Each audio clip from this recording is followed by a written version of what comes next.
Hello, everyone. Welcome to the Horror Room. I'm Travis Bruce, and today we're doing another indie horror spotlight. Today I have with us, he's a director, and he has a thriller that's up on Amazon, Tubi, and just recently Apple TV, and it's called Rock, Paper, Scissors. I have with us director Doug Bollinger. Doug, welcome to the Horror Room. Travis, how you doing, man? Thanks so much for having me. I'm looking forward to this. It's a pleasure to have you on, man. It's a pleasure to have you on. Now, I've had the chance to see Rock, Paper, Scissors on Tubi, but tell my audience a little bit about it. So, Rock, Paper, Scissors is a thriller. So, I appreciate us getting led into the confines of the horror realm, even though technically I'd call our film a thriller. It's basically a story of a couple who is trying to figure out their relationship, but they're not really sure where it's going to go. And before they do figure that out, they're the victims of a home invasion. And now they've got other bigger issues to deal with. And before they figure that out, kind of an experimental therapist points them in a certain direction. And she basically convinces them the only way they're going to get better is in quotes after some kind of trauma like that, they've got to do something about it themselves. And they interpret that as, all right, we're going to go find these guys. And then they go down the revenge road, and then we see what happens to them individually and also as a couple. So, and this is an interesting concept and an interesting story as well. Now, what gave you the inspiration for it? Well, I worked on some other horror films, and I knew I wanted to kind of, and some of them were pretty low budget. Wanted to do something a little bit more expansive. The most recent one was a one location horror film, and I kind of had a revenge story in mind for a while, and had it kind of outlined out. And I honestly wasn't sure which kind of revenge story was it going to be. I didn't think we had the budget to do a revenge in the mode of John Wick or Death Wish or some kind of more actiony revenge. And my original thought was it was going to be a kind of a grimier, kind of an I Spit on Your Grave or Last House on the Left kind of revenge thriller. And I got my writing partner, who's also one of my best friends, Josh Lee, involved, because I was involved in some other projects, and I just wasn't sure that I was going to be able to write this in the time frame that I created for myself. And he and I had always talked about collaborating. And once he got involved, he had a heck of a lot more of a cerebral approach to it. And it took it out of that kind of just strictly a revenge story where, okay, it's the good guys and the bad guys, and we're going to cheer for the good guys to go get the bad guys. The good versus evil still exists, but it's way more of a kind of journey through the minds and lives of this couple. And instead of it being a revenge story of one person, and what often is one person getting revenge on the villains, this is a couple doing it. And what would that do to their already failing relationship? Yes. Yeah. And that's one thing I love about it. Like you said, most revenge are it's a one person thing, but this is actually, see, when trauma or tragedy hits a couple, it can do one or two things. It can bring them close together, or it can start fucking tear them apart. Right. Yeah, and they were already getting torn apart. The kind of prologue really of the story is that we're just not sure, and we don't even know what the problem is. It's just they're just disconnecting, and maybe they're getting bored with each other. Maybe it's kind of run its course. They're just at that uncertain crossroads. So this isn't a couple that is in horrible shape because somebody cheated on them, but it's also not this wonderful couple either. So we really thought it would be interesting to not only look at revenge on its own, but look at what it does in addition to the trauma to this couple that was disconnecting. Is it going to drive them further apart, like you said, or is it going to let them connect? And the audience will find that out. You have to watch and see. Now going from horror to a more of a thriller type film, was that a challenge? Because I mean, I hear that when it comes to filmmakers that making a horror film, it's an open box. You have a lot of room for creativity. You have a lot of room to hide things. that other genre of movies don't.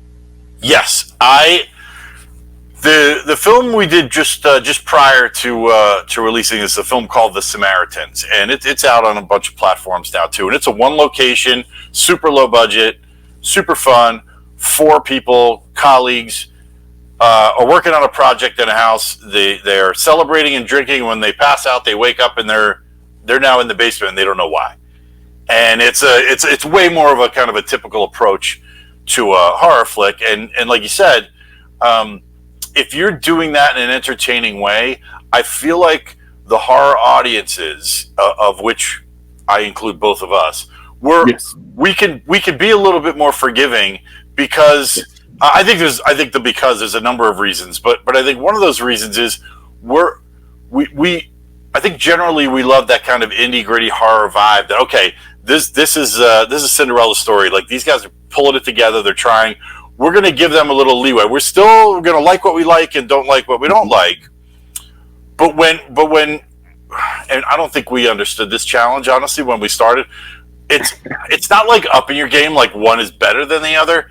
I just think it's a different kind of challenge because it's not about scaring people, and it's not even always about making them uneasy. It's about really trying to affect them up here. Even more, as opposed to maybe affecting them down here. Maybe that's the biggest difference that we just discovered. Horror is way more visceral, possibly, and a thriller maybe is a little bit more cerebral. Because we were constantly asking questions in all 3 phases, in the writing phase, in the shooting phase, and in the post-production phase, where we said, okay, are we giving too much to the audience or too little to the audience? Are they going to figure this out? Do we need to give them more? Do we need to give them less? So it was constantly this struggle.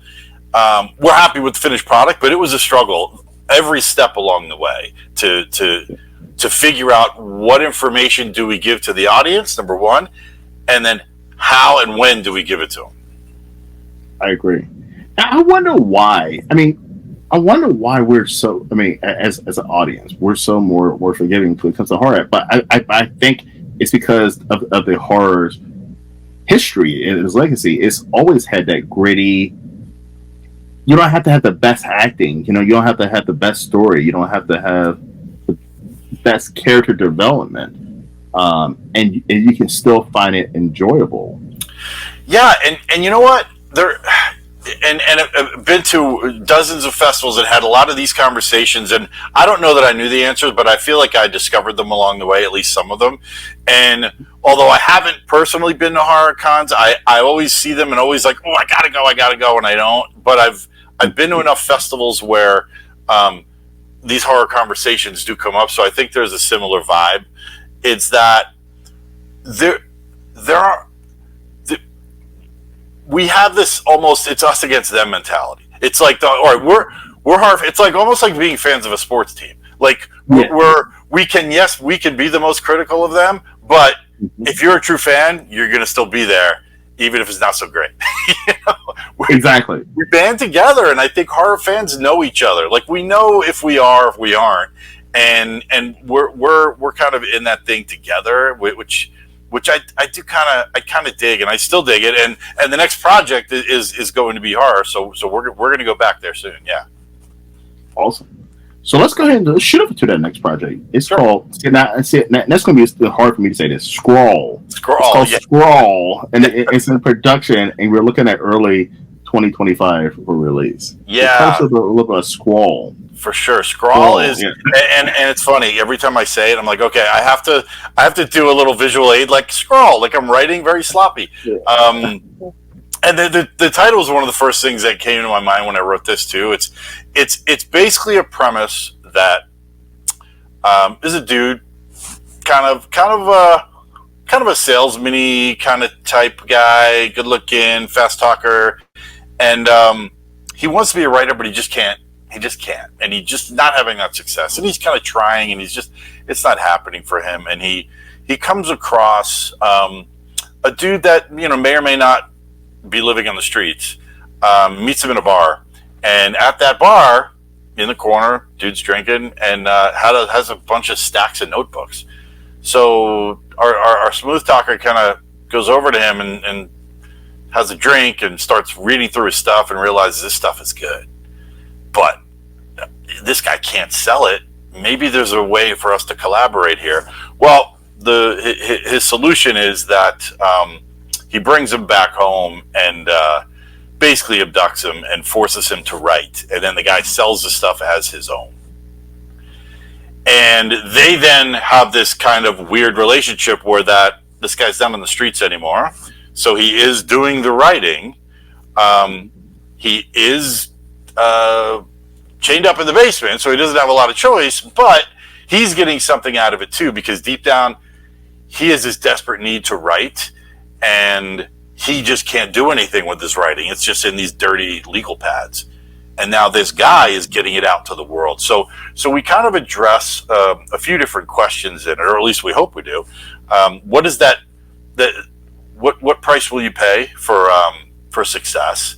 How much will you give up of yourself and of your principles just to kind of achieve that thing that you're trying to get? And the other thing that we address in it is the concept of inspiration, because although this story, I think on its own might be compelling, the guy in the basement has a specific thing that he's inspired by, and he only writes when he's around other people that are afraid. So now they've got to figure out ways to get him near people that are afraid in order for him to write. So that's, I think, as much as I can say, but that's the basic premise, is this relationship between these two very different people who are combining and collaborating in a way to get this inspired work out to the people. It also brings something else up too. Like, some people are absolutely great creators, but they're not good at being the face of their creation. Travis, it is. It's interesting because I feel a little lucky, because when I was younger and I had my first couple opportunities, and I was lucky enough to get some opportunities to work with some really cool actors, and some of which we might talk about in a second here, and some projects that were actually a lot bigger than what I'm doing now. Not huge, big budget things, but films that had a little bit of a budget and some names that people might recognize.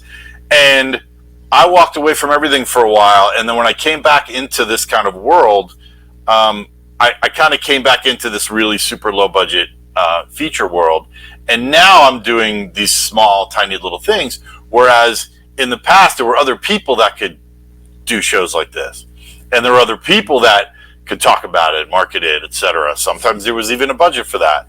Now it is, you're doing it. It's DIY. You've got to figure out a way to promote it and be the face of it and talk about it. And I would have failed miserably at this when I first started. I was terrible at this at this end of things. I don't know that I'm good at it now, but I feel comfortable at least talking about it and enjoying talking about it, so that I can maybe get a few folks to click on our film and check it out. So yeah, you're right. It's a thing that's a must, and it's a must now. If you're an indie filmmaker, you've got to know the other side of it. You can't. It's fun. Make a movie. That's fun. The lights are on. It's fun. We're shooting a movie. It might be even fun editing, but when it's done, it's still, if you can, it's still a business, and you still can make it a business. And I think now, and let me tell you, as an old guy, I'm encouraged. I'm not grumpy old man. Oh, these kids, they got it easier today. No, I'm like, thank goodness I wasn't doing this. I would have failed 20 years ago. Now you have the opportunity to do this. Like, there are platforms all over the place. And although, there's a million things for people to click on, if you make something decent, I am convinced that you can get it out there and get it seen and pay your bills. Doc, I 100% agree with you. I mean, you have to be your own salesperson. You have to be your own marketer. I mean, even when it comes to a YouTube channel, you see how hard I fucking grind. Yeah. I'm posting all over the fucking place daily. Yep. Daily. Yeah. Like, it doesn't stop. I mean, I have a full-time job, and I have a little side hustles and so forth. But I also do this. Like, this takes up 3 hours of my day. I mean, so like, you got to be out there. You got to be self-promoted. You got to be able to market. Got to be able to market yourself. Excuse me. You do, Travis, and I think that this also would have scared me if I said, okay, if I made a movie 10 or 15 years ago, which I did, but if I was the one responsible, I would have folded. I think I would have. I just don't know that I would have had the stomach to for example, as a guy in his 50s learning about social media. Well, what the hell do I know about social media? So just learning some of the processes, learning. So, for example, it doesn't take me an hour to make an Instagram post. I can now do it in a few minutes. And I had, I was lucky enough to be a high school teacher for a little while, and I still keep in close contact with a lot of graduates who are in and around this industry. Some of which I collaborate with. It's very rewarding. But one of the first advantages to that was reaching out to someone and say, "Hey, can you help me out? What the hell's a reel? What's the difference between a reel and a story? And help me." And now I feel like, okay, I can at least do a little bit of it myself. Listen, I'm 41, and I literally, when I started the channel, I indulged into Instagram and TikTok, and I didn't know what any of that shit was. I mean, I knew what it was, but I didn't use it. I used Facebook. Facebook was all I had. Yeah. So for a while, but everybody was telling me, oh, Facebook is not the thing anymore. Instagram is where it's at. TikTok is where it's at. And like, if you walk into Instagram and TikTok and don't know what you're doing, it is intimidating. Yeah. It is 100% intimidating. And like, but over time, guess what? I've had some young guests on here who kind of told me, "Hey, do this, do that." You can actually put something on your Instagram and it sends it over to your Facebook. I'm like, what? Yeah. Who knew? It is, and you know what? If you're open to it, it's not as daunting because it's still steps. It's okay. It's this step, this step, this step, and now you have a finished product. So now you do the steps a little quicker. I mean, that's like with anything else. Certainly, filmmaking is that way. You got to take it step by step. And I started as an actor. I had no interest in doing anything on this side of the camera at all. I wasn't even interested enough to kind of pay attention when I was on a set or on a show. I just kind of did my job, and it was fun, and I just wide-eyed went home. And it wasn't until I had an opportunity to do a little bit of both on a feature a million years ago. And that a grizzled New York City film crew taught me, hey, this is what happens over here, and that was kind of my film school. So how did you get into acting? I'll be honest with you, it started in high school for me because I played it was two sports. I played soccer and baseball, but I didn't have a winter sport. So my parents basically said, my sophomore year of high school, you can't come home. We're working. You gotta do something in the winter. And I wasn't good enough in my high school to play basketball or swim or wrestle, any of the winter sports. So I had a teacher at the time who was beloved. We all have these teachers. Hopefully, some of us have at least one. I had many, but this one, Mr. Borelli, I had him for public speaking. He said, Doug, you should go out for the musical now. I don't sing. I don't dance, and at the time I didn't even act. But high school musicals always need guys. So I did, and it was The Wiz, and yes, and luckily we were in a diverse enough high school where we could pull that off. And okay. I got cast as one of the evil monkeys.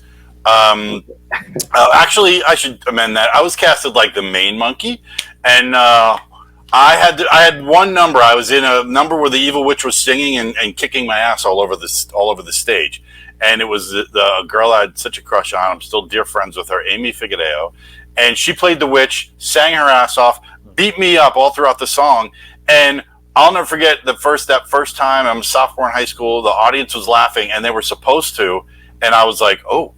This is kind of cool being up here, right? And from then on, for the rest of high school, I did the musicals, some plays, and just kind of thought this was fun. I appeased my parents because I found a winter gig, right? Yeah. I wasn't smart enough to do chess club or math league or any of that, so it went on from there. I halfway through my college career, where I was not studying acting, I met another person from my high school, had a manager. and said, "Hey, you should be my manager. You'd be good at this." And I said, "Well, I don't know, really." Like, I never knew anyone that did it professionally on any level, so it was never a real thing to me. I grew up in a town about an hour south of New York called Long Branch on the Jersey Shore, and it wasn't a thing. Well, I went and met his manager. I didn't tell my parents because what my parents had no interest in the arts, and they became my biggest supporters, but they weren't interested. I met a manager. I auditioned for her, and she said, "All right, let's go. I'll sign you up." But at the time, I was going to school in upstate New York, so it was too far away. So I transferred to Montclair State University in New Jersey so I could be right outside the city. I signed with the manager and started auditioning, and was lucky enough to get cast in a few things. And I just thought, wow, this is cool. This could be a real thing. So I felt like I took it seriously for a few years. I got in the union and did a couple of cool gigs, and then I moved far away. I followed a girl to Hawaii, which is, it's a great place to be, great place to go. But I thought, okay, acting was fun. I'm not going to do that again. And it wasn't until I moved back and got involved with independent film that I learned kind of the other side of things. Because by that point, mid to late 90s, people were kind of poking around and making their own movies. Yeah. So that's kind of the circuitous route that got me from dumb jock to bad actor who couldn't sing or dance to ultimately a guy in the union making a few bucks, and then learning the trade from a New York crew as my film school. So your first role, Doug, where you are on the set and you see your first big name actor or actress, and were you like, holy shit, this is real? Yeah. I when I was my first professional gig was on a soap opera, and it was an old soap opera that was still around. Probably, I know I'm older than you, but it was All My Children, which is one of those old time soap operas that was around forever. And at the time, there was like Susan Lucci was the big All My Children actor that people kind of knew her name, but the actors in the story that I was cast in were all kind of like these kind of up and comers. And although this girl kind of, were a woman lady, but she went to do some pretty cool things. She was one of the first people I talked to, where I had a few stars in my eyes. Her name was Paige Turco, and she was one of the April O'Neils in the Teenage Mutant Ninja Turtles. Oh, okay. She might have been the second one, and and she's done a bunch of TV, but she was one of those that she was one of the stars of the show, so I knew who she was. But I'll never forget, she took me aside on my first day, and the storyline that I was in was they were introducing a new character, kind of a bigger character, who was a high school bully, and I was basically like his right-hand man, bully number 2. They actually did give me a name, which was very exciting. Okay. And I remember meeting her, and we were rehearsing, and she's kind of looking at me, but like in a weird way, and I thought, oh, she knows that I don't know what the hell I'm doing, right? And she pulls me aside in between when we had a little break, and she's like, I'm sorry, you're freaking me out because you remind me of my boyfriend back in Springfield, Massachusetts, and I just got to get that out of my head because it's freaking me out. And I said, oh my gosh, and she ended up being so kind and so nice. I ended up doing I think I did about a dozen episodes, and every step of the way, she was always in it. She got bigger and bigger and always treated me with respect. And I know I'm answering your question in a different way, but she kind of taught me in a way, hey, I could be a big deal on a soap opera and make it 6 figures, but I can still treat people in a very human way, in a kind way. That's awesome. And it stuck with me for a long time because I just thought, oh, okay, famous people aren't all jerks. Yeah. And not that I met a bunch of them that were, but at that point, that was kind of what I thought, and she dispelled that for me. And honestly, Charles, there's a cool ending to that story. 15 years later, however many years later, was one of my first directing gigs was a film called Mail Order Bride, which I know we're going to talk about because it has a horror icon was in that movie with that I directed. No, I'm sorry, Waltzing Anna was the name of it, and we're doing auditions, and who comes into audition as I'm sitting in the director's chair like a big shot with the casting agent and the producer, Paige Turco walks in the room. Do you remember you? Well, here's funny. She just came in audition, and it's a movie that takes place in a nursing home, and deals with Alzheimer's and other things. It's a very sweet movie, and she comes in and auditions, and I'm saying to myself, "Oh my gosh, that's Paige Turco. Like, is she gonna remember me? I don't know." And I'm nervous. I'm the nervous one, and I'm sitting like a big shot director, and she gets through part of the audition and she starts crying, but like not in a way that fits the character. And she stopped. She said, "I'm sorry, guys. This kind of reminds me of my grandmother. She had just had a kid of her own. She was getting back into acting. The casting agents, everybody handled it better than me. I was just like, I don't know what to do." And they let her audition again. She killed it. And she was walking out. And I said to the casting director, I gotta say something. Like, because whether we cast her or not, this may be the last time I see her. So I go down the hall with the casting director, named Judy Henderson, a great casting director in New York City. And Judy says, Paige, Doug just wanted to say something to you. And she turns around, and we had this moment in the hallway. And she's like, "Oh, my God. You were the one that reminded me of my boyfriend from Springfield, Massachusetts, where we..." And I was like, "Oh, my God." And we hugged and cried a little. We did end up casting her. She's amazing in it. And it was just one of those things that I told her. I said, you're one of the reasons why I'm still doing this, because it was such a positive memory for me, and it stuck with me, and it was a really cool thing to be able to cast her in something so many years later. And you just never know in life, right? I mean, you never know, doing something nice for someone, how it can be paid for it. And, you just never know. That's why I believe in treating everybody, great. Yes. You just never know. No, absolutely. And on that movie we're talking about, Waltzing Anna, like there were people that who I was fans of, who I knew, and when I had the chance to direct them, I was thinking to myself, what the hell am I going to tell them? Right? I worked with a lot of more experienced actors, especially in that film, and if I did that film now, I'd be way better at it. Then I was just kind of staying out of the way, making sure nobody bumped into each other, and nodding and smiling. I don't know. I didn't know what the hell I was doing back then. Now, who's the big icon? So this is someone I knew you'd get a kick out of, especially on this Horror Realm podcast. So that film, Waltzing Anna, the two of the main characters, it's a romance in a nursing home, and it's a cool combination of a romance, and it's basically Commissioner Gordon and Mrs. Voorhees. It's Pat Hingle, who's Commissioner Gordon in the Batman movies with Michael Keaton, etc., and then Betsy Palmer, who is Mrs. Voorhees. That's random. Yeah, and they were amazing, and Betsy Palmer, like that. I mean, that's on the list of films, and that when that's coming out, I'm a 12-year-old kid. It's when I had the chance to meet her. She's not audition.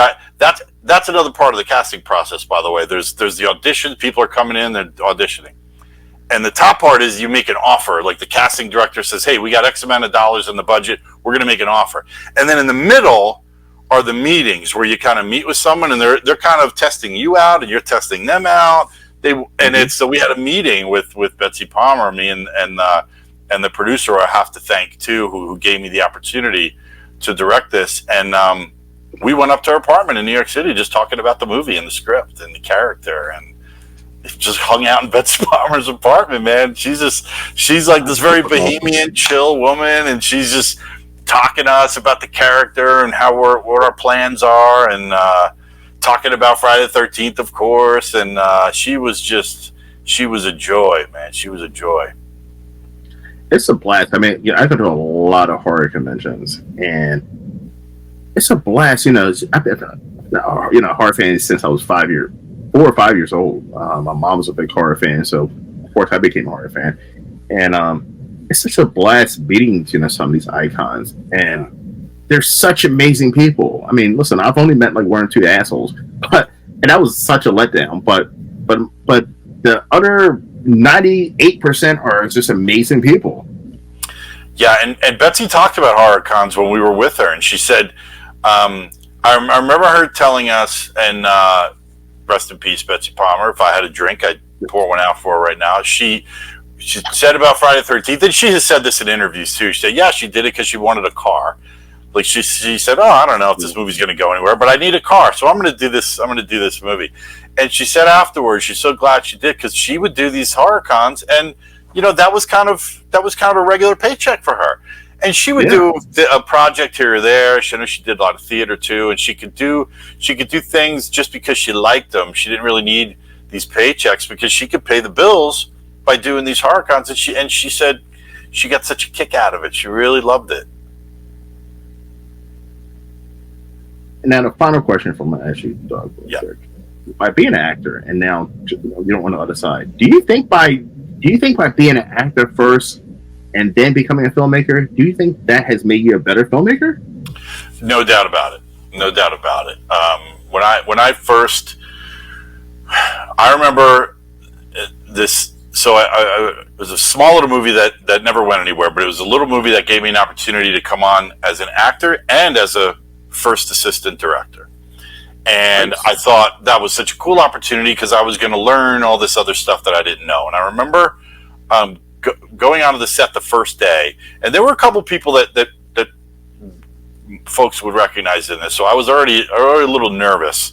I'm a Jersey guy, so Vinny Pastore from Sopranos, Big Pussy from The Sopranos, he was there on the first day, and I thought I'm so nervous. I'm a mess. So we got there, and I went over to the crew, this New York City crew, and it's like 4 or 5 of them. And this guy Lee, I'll never forget Lee. He was a shorter guy, and he was standing there, and he kind of had his arms crossed, and he's kind of looking at me, and all his crew were behind him. It was almost like a scene from West Side Story. Like he's just like, all right. And I'm walking over to him, and I'm the first AD, and I have my little script, and I probably had the headphones in, or so I don't remember, but I go over to him and I said, "Hey guys, I'm your first AD. My name's Doug." And Lee looks at me and he says, "Yeah, okay," expecting me to kind of start doing stuff. And I kind of looked around and I whispered to Lee. I said, "Lee, I don't really know what a first AD is." And he goes back and he says, and he turns around. They had like a huddle, and these are all these tough New York City guys, and it's like the kind of guy that describe it where they always look unshaven, and they always look like they are about to smoke or they just smoked. They're just like tough guys. And Lee turns around and he says, "All right," he says, "if you didn't tell us that, you would have quit today. We would have made your life miserable. But because you're honest, we'll get you through today. But bring a notebook and start taking notes, and we're gonna tell you." We're gonna tell you what you should be doing, and that's the way it was. And I learned from these guys. So every moment on the set, I looked and I said, "Hey guys, what do I do? What do I do?" I said, "All right, here's what we would do," and I take notes. So, what does that mean to answer to your question? It meant that I knew that I didn't know a lot about the technical side of things. I just didn't. And as I grew into for ADing again, and then I directed a little here and there, and I started learning. I knew that my strong suit was ultimately going to be how to communicate to the actors because of my experience as an actor. That is something that I paid attention to. Although when I was an actor in different things, whether it was on stage or in something, even on a kind of relatively silly thing like a soap opera, I was always listening to how the directors were communicating. And that was something I paid attention to. I didn't pay attention to the cameras or the lenses or the lighting. I didn't.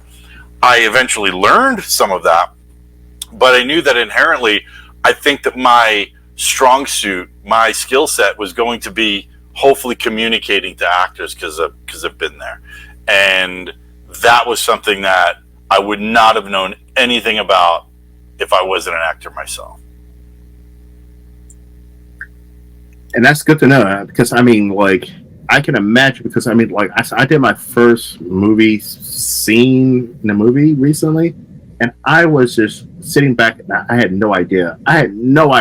This is what took place on a movie. I had no idea. I mean, I had no idea, and I'm like, I feel I feel bad for the filmmaker. I'm like, wow, this is, people are forgetting the scripts every 2 seconds, and I'm like, whoa, like, but I guess if you worked on the other side, I guess you're a little more forgiving or something. I don't know, like, Yeah, you've been in that place. you know No what? shoes.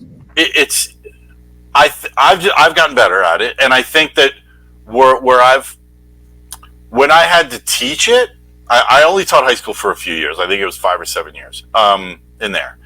But when I had to teach it, it was acting and also filmmaking. I also got better because it helped me kind of go through the steps. Okay, guys, if you're going to do this, here are the steps you take. Which reminded me, you know what? I got to be taking those steps. So for me, and I still do it. I still work. I'll still work in student film, for example, like as something that I consider a very fortunate experience because some of my former students are now in college and they're film majors, and they call me, they say, "Hey, Mr. B, you want to come be in my student film?" I say, "All right, that'll be fun." And then when I'm there, I'm not the teacher, I'm just the actor. But if they ask me my opinion, I'll talk them through things.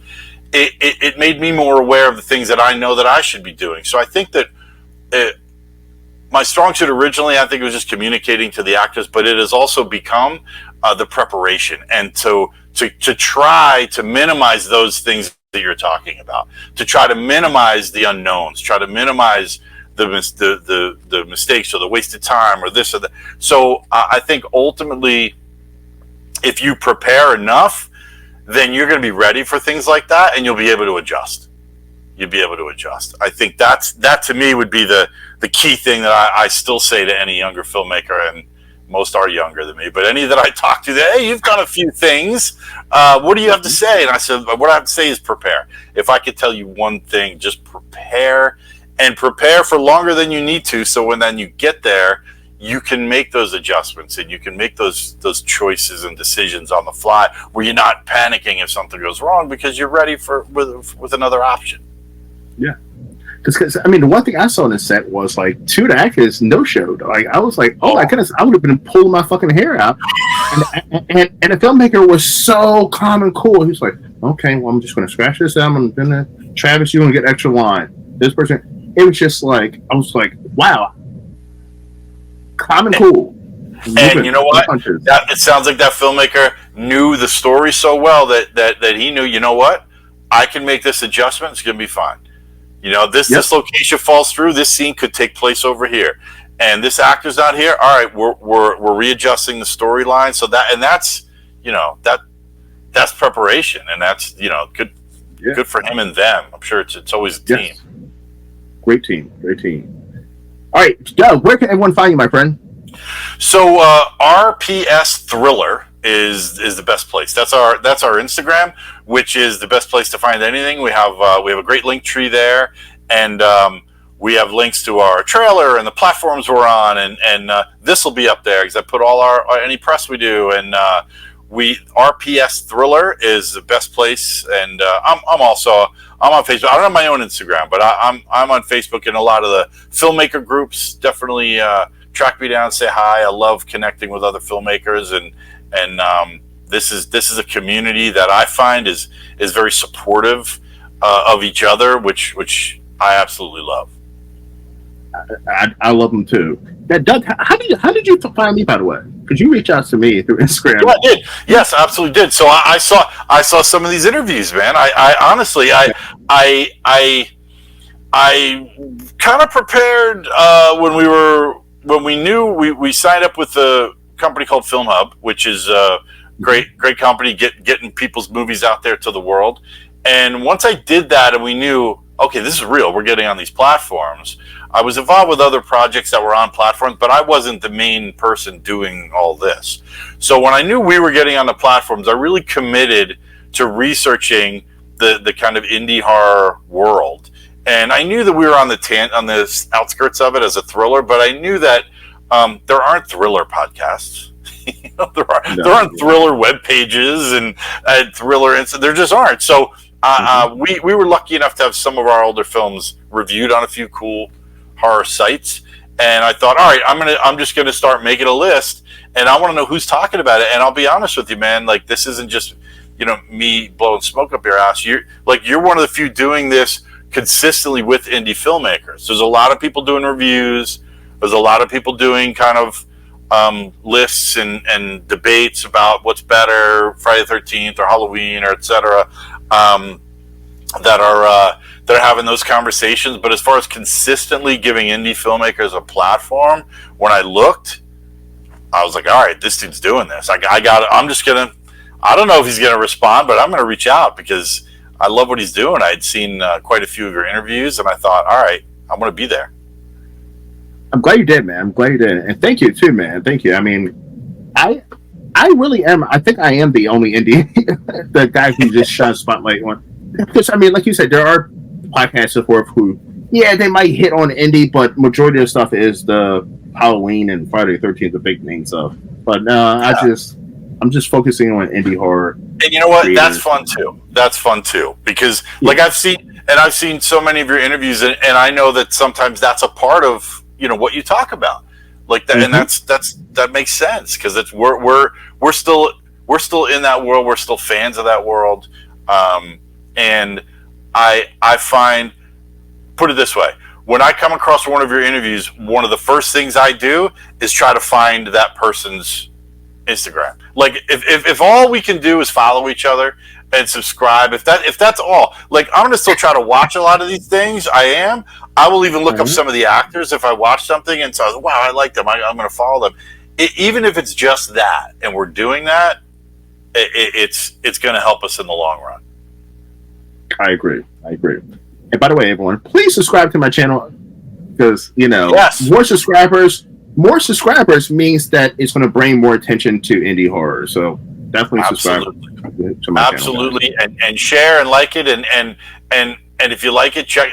I know some people are going to watch this because they know me, or at least I hope they will. Like my mom will watch it, but anybody that I am telling to watch this, that's the first step, and that's cool.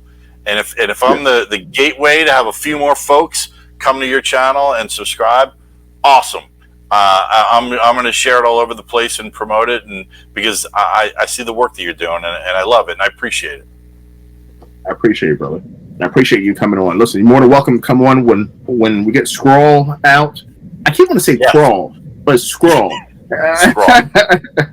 we are. We're going to talk about. I'd love to come on and talk about Scroll, and we're in the process of getting an old movie back. We had it with a distribution company. We're in the process of getting it back, and once we have it back, we're gonna re-release it. So I'll love to talk to you about that. And those two are both in the horror realm. Yes. Well, Doug, welcome back to the horror realm. By the way, welcome back to the horror realm. And listen, you're more than welcome to come on anytime.